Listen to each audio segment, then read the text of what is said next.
ვარ ისტორიკოსი გიორგი კალანდია და ეხლა ვარ ალბათ ერთ-ერთ ყველაზე საყვარელ ადგილას, რომელიც ჩემთვის არის ძალიან ძვირფასი. ბიბლიოთეკა, წიგნის თაროები, ხო აქ ძალიან ბევრი წიგნია. აი პირველი რომელიც დავინახე, არ ვიცი, ბედისწერა დაემთხვა.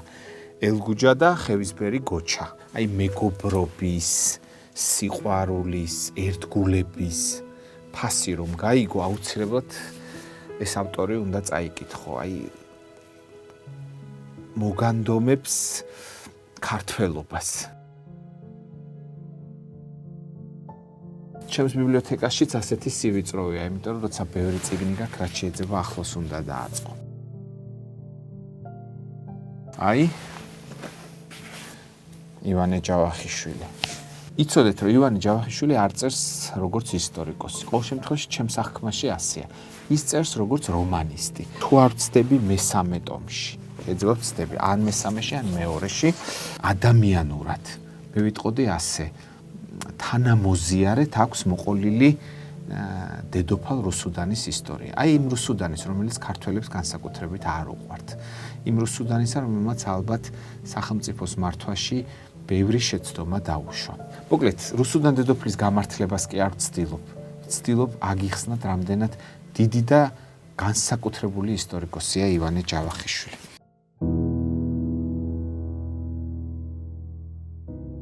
ეკატერინე ჭავჭავაძე, სერგი ჭილაია. ისტორიკოსი რო გავხდი, ეს ამ წიგნის დამსახურება უპირველეს ყოვლისა. სამეგრელო, რომელიც არის საქართველოს ხერხემალი, კიდევ უფრო შეგიყვარდებათ ამ წიგნის წაკითხვის შემდეგ.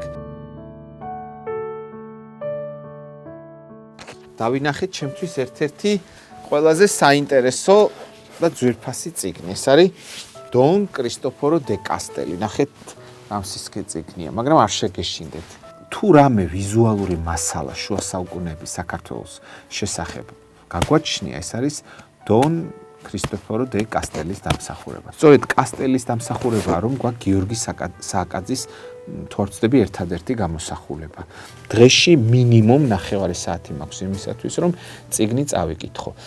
შეუძლებელია წიგნის კითხვა ვერ მოვასწროთ, თუ სრულფასოვან ადამიანებად ვთვლით თავს. ასე რომ იარეთ ბიბლიოთეკებში და იკითხეთ წიგნი, იმიტომ რომ დღევანდელ დღეს ყველაზე ძვირფასი რაც კაცობრიობას, ერთ-ერთი ყველაზე ძვირფასი რაც კაცობრიობას შემორჩა ეს წიგნი და წიგნიერება.